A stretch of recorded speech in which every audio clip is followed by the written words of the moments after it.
Okay. The main question is why tap maples in Utah? But I guess the question before this question is, can you tap maples in Utah? Everyone that I talked about is super surprised that you can tap maples here in Utah. Because, and it's mostly because if you look at this map, most of the world's almost, say like 99% of the world's maple syrup production happens in this red circle right here. Almost the whole world's supply comes from that little region. And Utah isn't very close to that area. So people are super surprised that you can tap maples in Utah. And the answer is yes, you can tap maples. Any maple in the genus Acer can be tapped. They all share the same physiological traits that make maple sap flow. So yes, you can tap them no matter where they're at in the world. So why would we want to tap maples in Utah if we're so far away from the nexus of maple syrup production? The first one is there's a big gap in our knowledge of the maples here in Utah, as well as the production here in Utah. So almost nothing is known about box elder production. And the eastern part of the United States, they call those Manitoba maples. So little is known about it. So a few studies have been done, but not very many. And almost nothing is known about bigtooth and Nora maple production. Bigtooth maples grow in the US, almost predominantly in the western US, in higher elevations. So they grow in mountains. And all of our mountains in the US are in the west, not near that big red circle.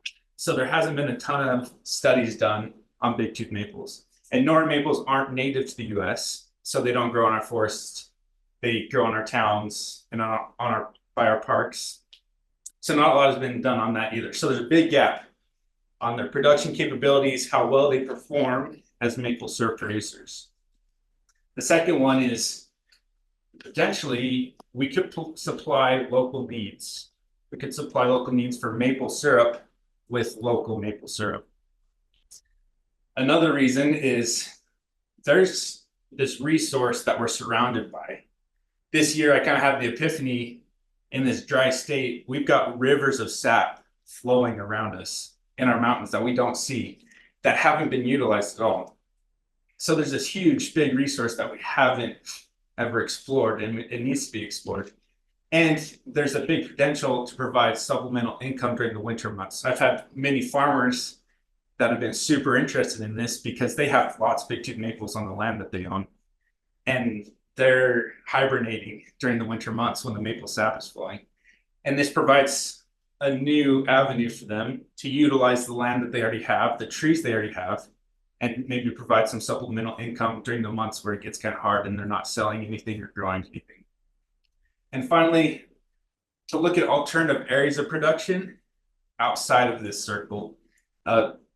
Many people are worried about the changes that the changing temperatures will make to the maple syrup industry. Now, this isn't a major concern. They can easily up production in the northeastern US and Quebec, Canada. But nonetheless, if we have maples here, why not look at it? So that's kind of why we're doing this project. Before I get too far into it, I want to differentiate the two collection methods we used. First was buckets, and that's a picture of it here. Basically, it's a self-contained system on one tree. There's lots of benefits to this. You can cherry pick, go to your biggest trees and get just those trees. It's really easy to get started. Takes less than a minute to hook up and set up. And it gets removed at the end of the season, doesn't block access between trees. It's really unobtrusive. But there are a lot of cons to this.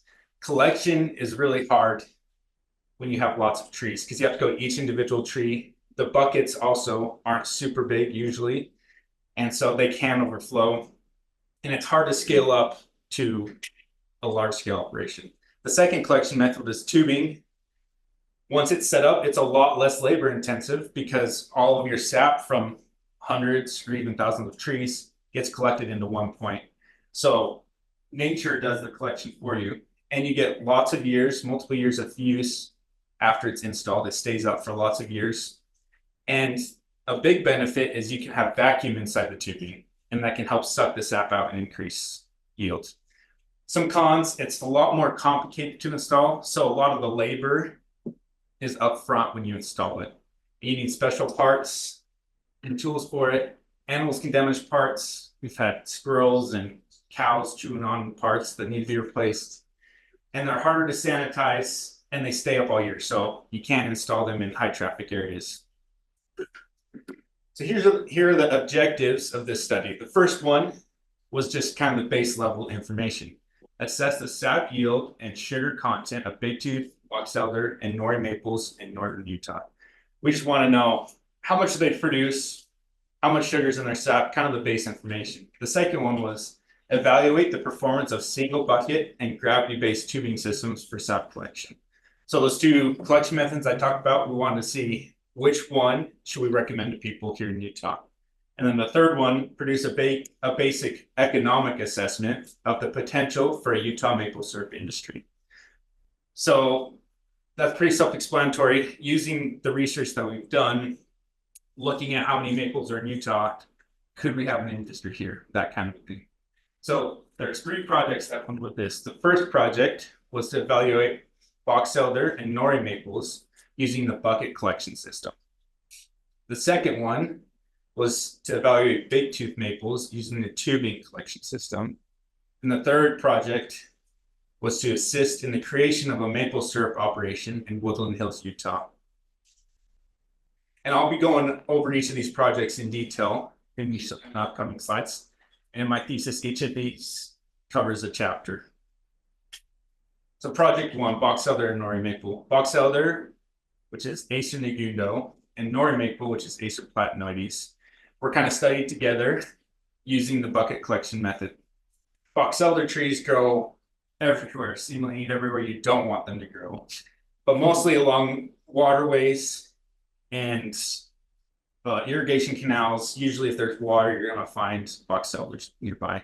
Nori maples, they're not native, they're an introduced species, but it seems like 50 or 70 years ago, whoever was doing the planting in Utah loved these because they're all over Utah, in all of our parks and all of our streets. So it's all over the place, but you can't find it in the forest. It's only in urban areas. So this project entailed tapping these 2 species in 3 different locations here in Cache Valley, one in Providence, Utah, and Logan, Utah, and Smithfield, Utah.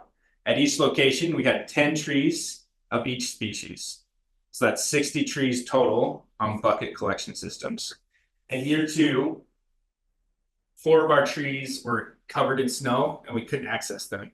So we had alternative trees in 2023 that we weren't able to access, that we had tapped in 2022. So we had 60 trees spread out over Cache Valley, mostly in parks and along streets. The data we collected was we took the Brix, which is the sugar content. This is a measure of sucrose, and the sugar and maple sap is almost completely sucrose. So this is a really good measure of sugar content using a Brix refractometer, which is this instrument on the top here.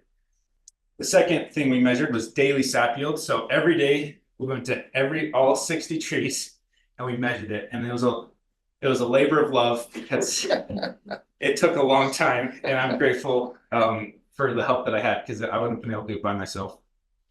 We also took sap samples to measure the sap nutrients, soil samples to measure the soil nutrients, and then we obtained the temperature data from the ag weather stations that were nearby our locations. I took circumference data, which helped me find the diameter. I also took latitude, longitude, and that helped me find the elevation. Those last 3, they didn't exhibit any significant impact on sap yield, so I'm not going to talk too much about them. You won't see them too much in upcoming slides. So here's kind of what it looked like for our tapping season. In 2022, it was 37 days long, and we started on February 19th, ended March 27th. 2023, we started on March 1st and went to April 10th, which was 41 days long. And you can see it was like half a month later in 2023, just because our temperatures were a lot colder that year. And we had a lot more snow, which I think all of you were familiar with experience. It was a crazy year. So here's the data that we collected.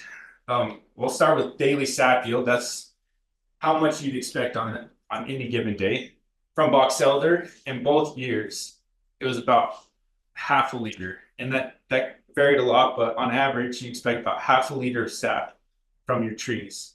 Nori maple was about half of that, had a lot lower production, and you can see that in the seasonal sap yield as well. Box elder produced almost 3 times as much sap as Nori maple did in both years, and you can see that it's significant, but based on the p-value there. The breaks, the sugar content was similar in 2022, but box elder had a higher sugar content in 2023.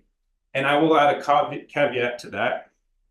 In 2023, because it was so much colder, we found ice in the buckets a lot more. And if you're familiar with how freezing works, when water freezes, it kind of concentrates any solutes that are in the sap. So the 2.8 here from the box elder might be a little bit off because of all the ice that was in the buckets. And we didn't realize that till after the season, so we weren't able to control for it during the season. So just be aware of that there was more ice during 2023, and that could have affected the sugar content, our measurements. And then finally, the estimated syrup yield. Some smart people back east figured out an equation where you can estimate how much syrup you get based on your sap yield and your sugar content. Because all you do is you take your sap and you boil it down to 67% sugar. And so we know what the sugar is at the start and at the end, and there's a formula that you can calculate where you don't have to boil it down. So based on that is the same thing. Box elder way outproduced Nori maple in both years. What's interesting is looking at how temperatures affect sap flow. And anyone that you talk to that's ever tried maples will say freezing temperatures at night, warm temperatures during the day drive sap flow. And that's correct. But let's get a little more specific. 2 degrees during the day, 2 degrees Celsius during the day, and 2 degrees Celsius at night is going to have different sap flow characteristics than 6 during the day and 6 at night. And that's something that we wanted to quantify. And if you look right here, see if I can point it out. So right here on the temperatures, we're hovering just above freezing during the day, and that resulted in almost no sap flow. So we wanted to quantify that. So we did this regression analysis to look at what are the optimal ideal temperatures for sap flow. And the average temperature during the day, it doesn't say too much because 6 degrees during the day, 6 degrees during the night is the same as 2 degrees during the day and 2 degrees during the night. But what is interesting is the temperature difference. So this difference is the maximum temperature minus the minimum temperature. So what temperature swings are the trees experiencing in a day, as well as the maximum temperatures they're experiencing and the minimum temperatures we're experiencing. And it's interesting, we found that best sap flow happens with big temperature swings. And with a maximum temperature during the day of around 6 and a low of -6 Celsius during the night. And this is really interesting here to see this, that you can expect your best sap flow dates when you have your biggest swings in temperature. And this really makes sense because the sap flow mechanism, as it gets colder, it draws more and more sap out of the ground, especially if you have a long cooling to end in a really freezing temperatures. And then the warming, the more it swings, the more that it will create a pressure inside the tree to push the sap out. So this is really kind of a new way to approach this that we haven't seen anywhere else, to really quantify what are the optimal temperatures rather than just saying, warm at night or cold at night and warm during the day. So here's the results from our sap nutrient analysis. There's a lot of information here. I'm just going to point out a couple though. Potassium, calcium, magnesium are the top 3. And this follows the same trend that you'll find in sugar maples. Those 3 in that order are the highest nutrient concentration in sap and in sugar maple sap.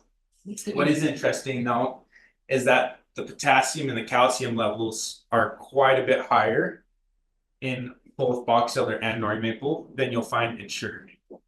For some reason, these maples have a lot of potassium and calcium in their sap. And we also did a sap and soil nutrient correlation based on our soil samples and our sap samples. And none of them were correlated except phosphorus, which is maybe raised my eyebrow because no one has ever found a correlation between soil nutrients and sap nutrients.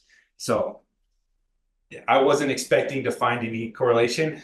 We found one in phosphorus, but none of the others were correlated, which is regular. That's what we were expecting to find. We also looked at tapping hole healing after the season. So you can see here that first little bit, 16 months. This is from 2022. We checked these the next year. So that's 16 months after the holes were drilled. 100% of Nori maple holes were healed. 93% of box elder holes were healed. And then in 2023, we checked 4 months after they were tapped, 5 months, 6 months, and 7 months. And we found within 6 months, the holes are going to be as healed as they will ever be healed. So that's what you can expect after you tap your trees. Within 6 months, they're either going to be healed, and if they're not healed, they're never going to heal. What was interesting though is both years, all the Nori maple were healed, but in both years, 2 box elder trees didn't heal. And I looked at it and it wasn't the same trees in both years. So different trees in 2023 and different trees in 2022 had holes that didn't heal. And box elder trees are known for their weak wood. So it's not a huge surprise that they wouldn't completely heal the holes. So about 93% healing in box elder, 100% in Nori maple. And the tapping hole healing was dependent on the species and the months since being tapped. So that was all for project 1 for now. I'm going to move on to project 2, where we're dealing with big tooth maples. So big tooth maple, which is Acer grandidentatum, it's a close relative to sugar maples. Apparently, a lot of the pioneers, when they moved here, they called these maples sugar maples. And botanists at one time classified them as a subspecies of sugar maple. They're not classified as a subspecies anymore, but they are a close relative to sugar maple. So this one is the most, in our eyes, when we started, had the most potential, being closely related to the best maple for syrup production. It grows mainly in ravines, draws, and canyon bottoms, primarily between 4,500 and 7,500 feet in elevation. And this picture is taken from the east side of the Wellsvilles over here. You can find them a lot. And a lot of the red color you see in the fall are going to be these big tooth maples. And they grow almost exclusively in northern Utah. You don't find them too much in southern Utah. And I'll show a map later that shows that. So the location and method, all of our data collection for big tooth maple took place in Woodland Hills, Utah, which is south of Spanish Fork. So it's like 2.5, 3 hours, depending on traffic from here down south. And why we chose this place is because it's all of our tapping happened within the confines of this city. And so it happened on private land. So when the homeowners gave us permission, we were able to tap on their land. We were having trouble finding another location on private land that we were able to tap. But this community here really welcomed it and grew super excited and kind of took off. Right now, there's almost 1,000 trees that are set up to be tapped on these tubing systems in that city. So we set up tubing systems. You can see here, Paul Harris installing one of the pieces, and these get set up in the fall. So we went down in September and October, and we installed tubing systems, and then we tapped them in February, March. So a lot of the same data collection. I'll just point out some of the ones at the bottom.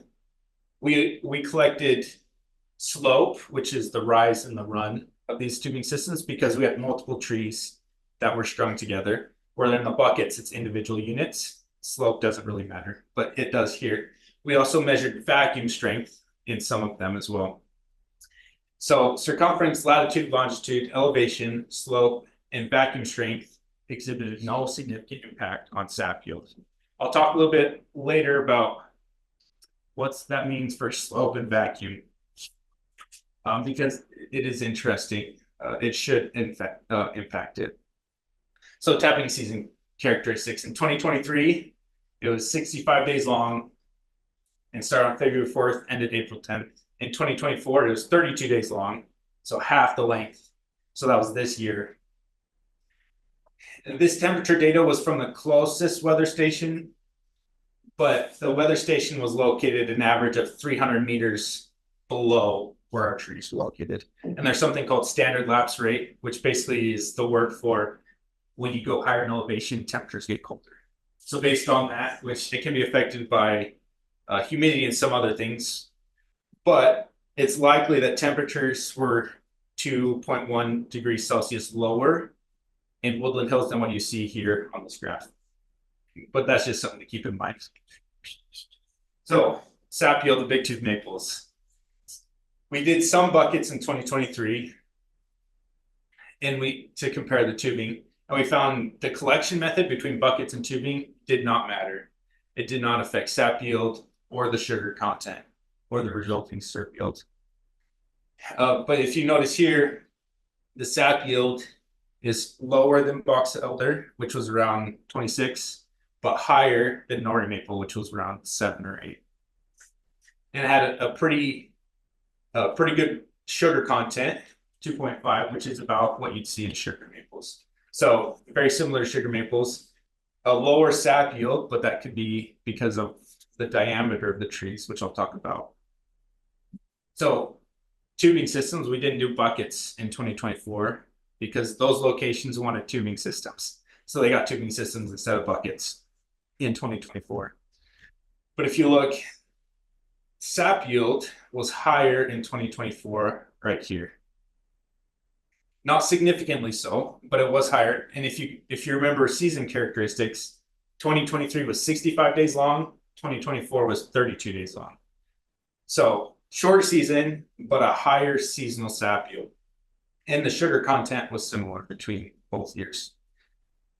So that made me question what was going on if my data was right. But if you look at sap accumulation, so this is the percentage of the total sap that has been collected at each given day of collection. Halfway through 2023, it was like 17% of total sap had been collected. So 85% of the sap during 2023 was collected in 32 days. In 2024, halfway through the season, we're about half of our collection already done. So it's essentially the functional season length is about 32 days, is kind of what this tells us. We tapped too early in 2023.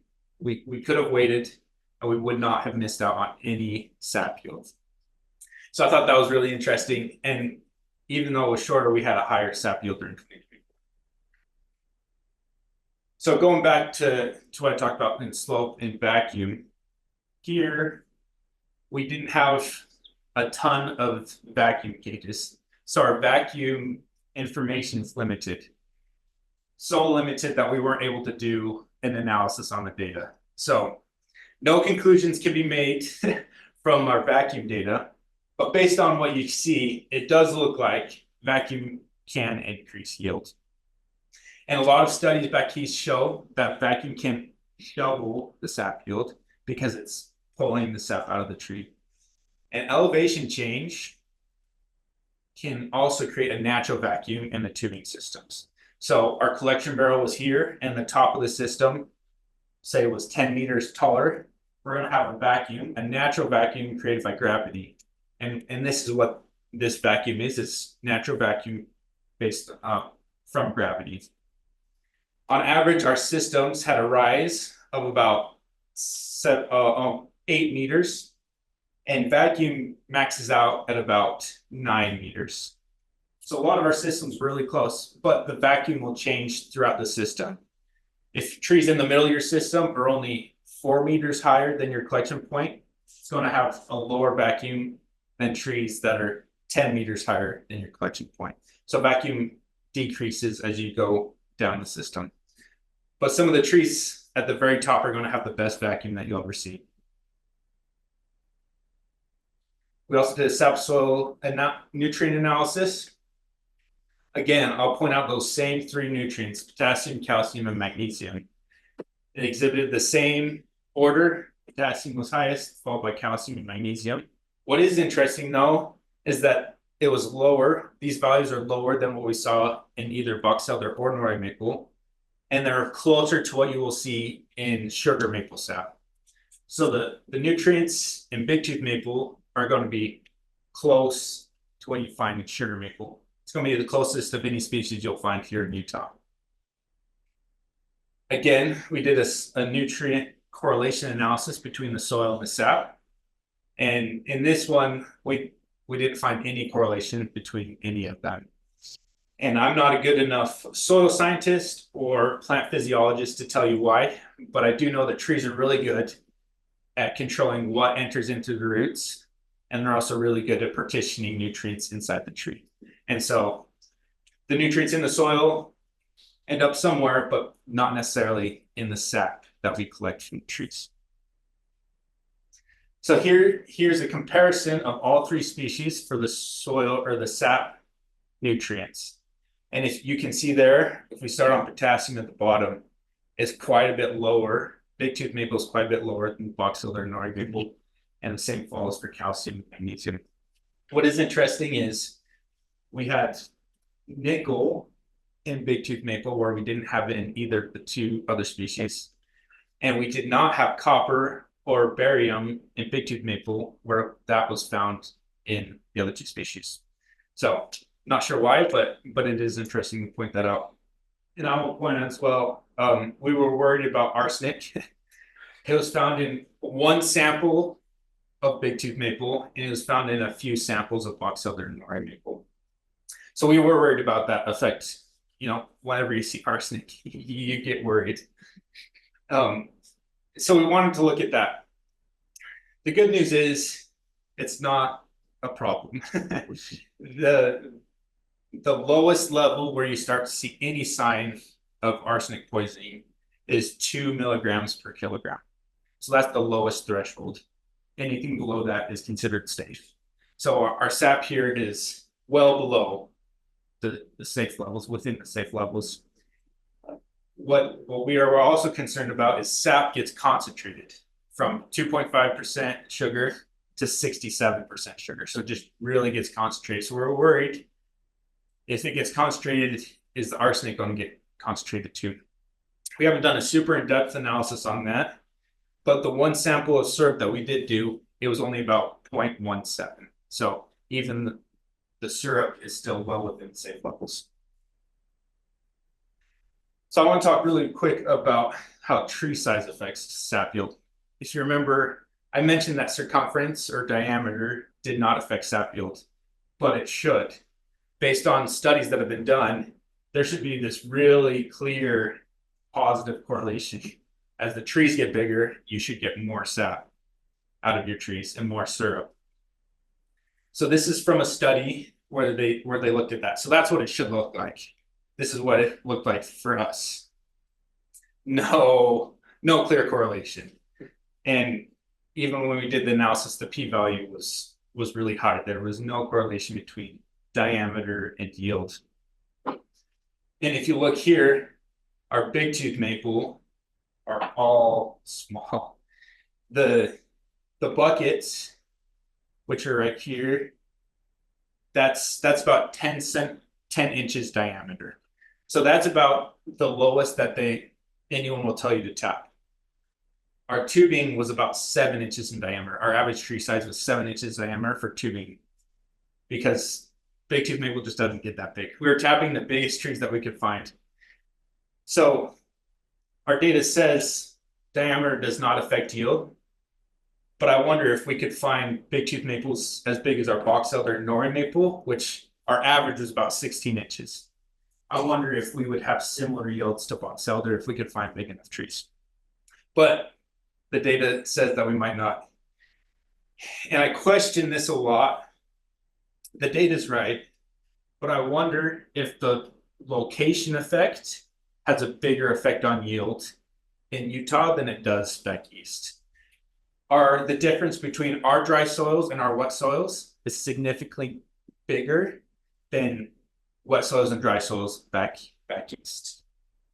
Also could be temperature. Our temperatures here could be vary a lot. The shade affects is a lot colder here than when you get in the sun, but if you have humidity, that kind of evens out the temperature. So I wonder if that's kind of what's causing this is our dry soils are really dry. And so when you have wet soils, it's just significantly more wet in our temperatures. And if you see here, this really high one right here, that tree specifically, I know, grows in a seasonal waterbed where water runoff kind of comes and settles. So I'm sure that one had a lot of water. And so that would be an interesting study, future study, is to do soil water content analysis as well as temperature at the tree trunk rather than just in the area, because the microclimate might have a big effect on this. I can't say for certain, but that's what I think is happening here. All right, moving on to project 3, economic analysis. Hopefully, I might go a little long. I'll try to speed it up. So what we did here in Woodland Hills, Utah, all those trees we tapped, they actually produce and sell the syrup. So we kind of have an agreement. I tap their maples, I collect the sap, I get the data, and then they get to make it into syrup.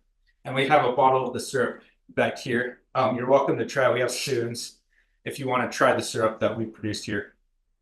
So we use the experience of helping them, the production data from project 2. Notice I'm only including production from big tooth maple, and there's a good reason for that, and I'll talk about that.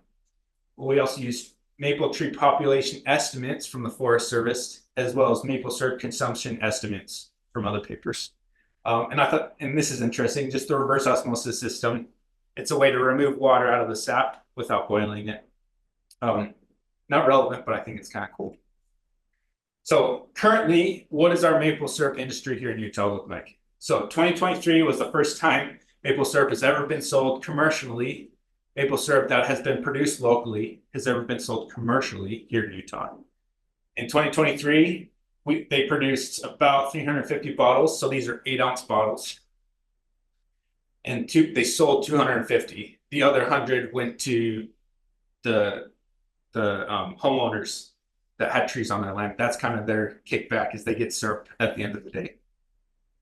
This year, we produced 950 bottles, and they'll be sold on April 20th at their Big Tooth Maple Syrup Festival in Woodland Hills. So they're going to keep about 25% and sell the rest. And these bottles, 8-ounce bottles, they sold for $20 a bottle, and they were gone within an hour in 2023. This year, they're bumping the price up to $25, and I still think it's going to be gone as fast as they can put them out. So Utah's maples, where are our maples? How many do we have? Here's a map.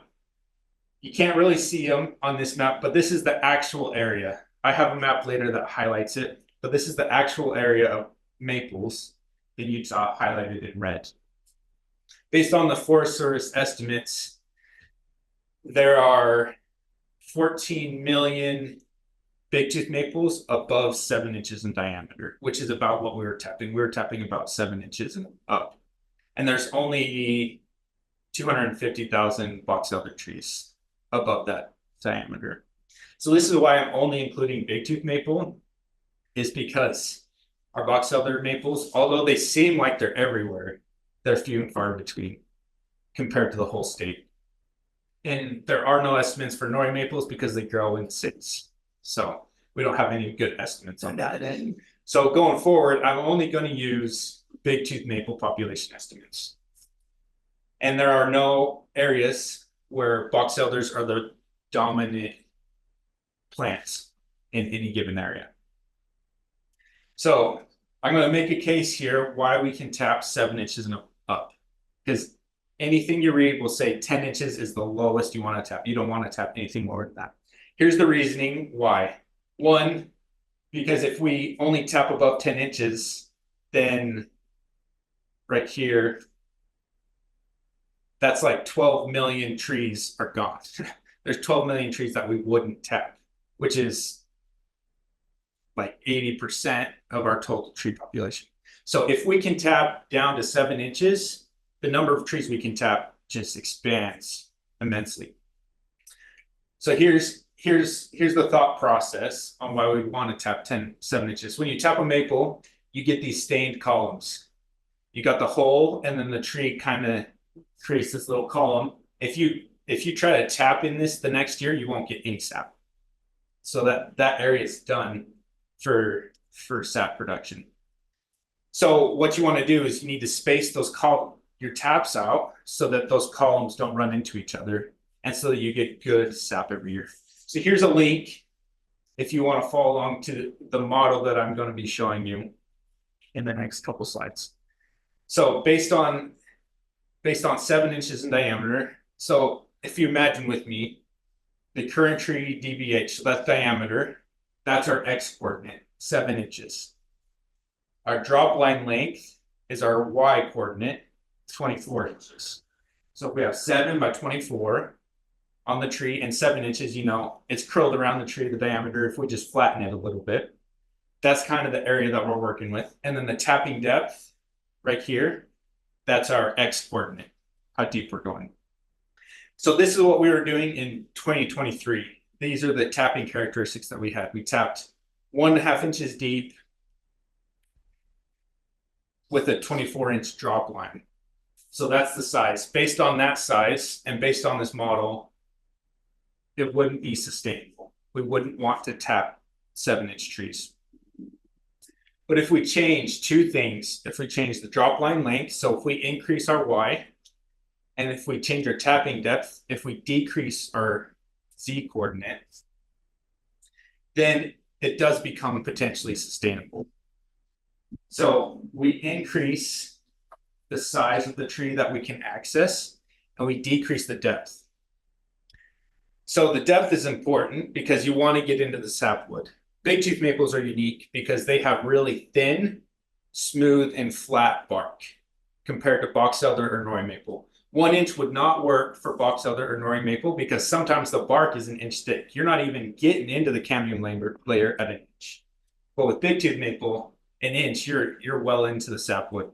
So you don't really need more than an inch.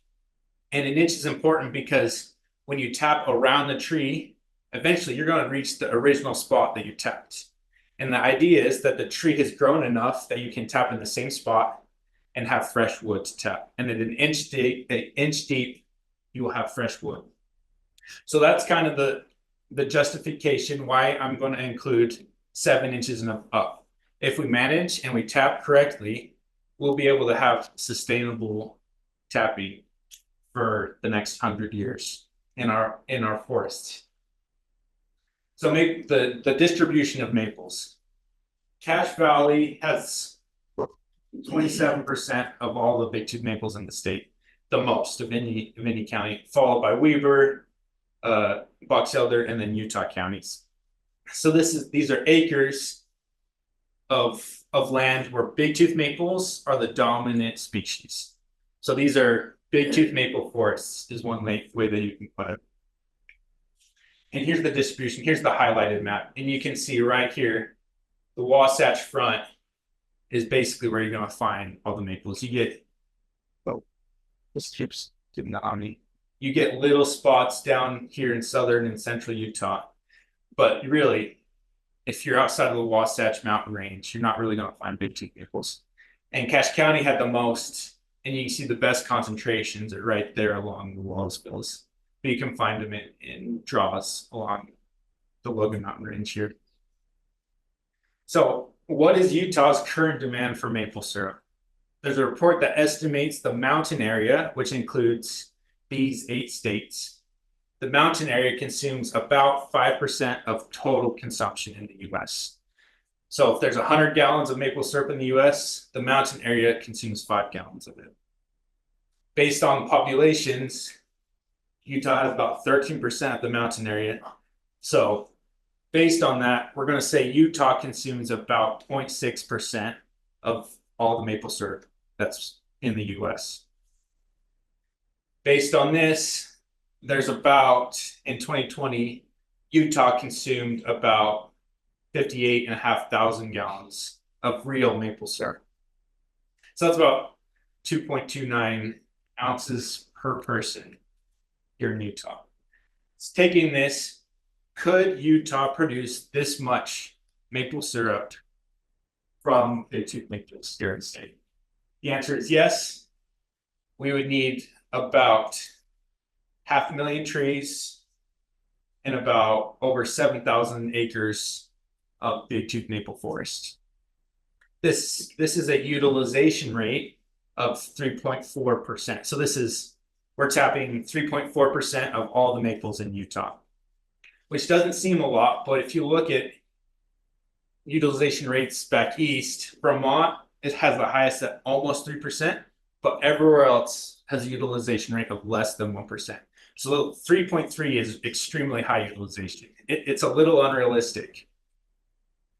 So a more realistic utilization rate is about 0.05%, a lot lower, but this is attainable, I think. You need about 7,000 trees, about just over 100 acres of big tooth maple forests, and you produce over 800, almost 900 gallons of real maple syrup, of big tooth maple syrup here. Based on that price, it'd be $276,000 worth of maple syrup. So that's a realistic rate, and I think that's where the maple syrup industry here in Utah could start at, is shooting for that kind of a goal. If you're interested, here's some costs. If you're going to install a tubing system on a tree, it takes about $3.41 per tree to install tubing systems, and $102 for a 30 tree system, and so on. And your 30 trees, and you gross about $38.40 per tree of maple syrup. So that's how much each tree is going to make for you. So a quick SWOT analysis, which is strengths, weaknesses, opportunities, and threats. This is looking at kind of the industry, what's good, what's bad. Our biggest strengths are big tooth maple syrup is a unique product and can command a price of $2.50 per ounce, which is pretty high. Back east, it's less than 50 cents. But this isn't even the highest. Big leaf maple syrup in Oregon or in Washington is sold for $30.90. So the price could be higher. Weaknesses, there's no culture established here. There's no labor force that is experienced in setting up tubing systems. And the equipment suppliers are a long ways away. So that adds a lot of costs, and it adds a lot of barriers when you're trying to train people to set up these systems. Opportunities, Utah is considered an underdeveloped market, meaning there's a lot of potential for growth here. So that anyone who would be able to produce syrup here, I think there's the industry and the demand is bottomless right now. We don't know what it is. There's a lot of threats. The biggest threat is that there are no laws in place that help tapping on public land. Back east, if I understand correctly, back east, they tap trees on land that is set aside as timberland. We don't really have timberland here in Utah or places set aside for that.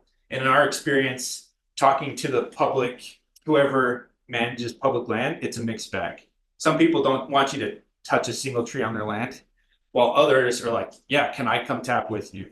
And so there's really no standard. And so there's a lot of barriers to tapping on public land, which is where most of our maples are at.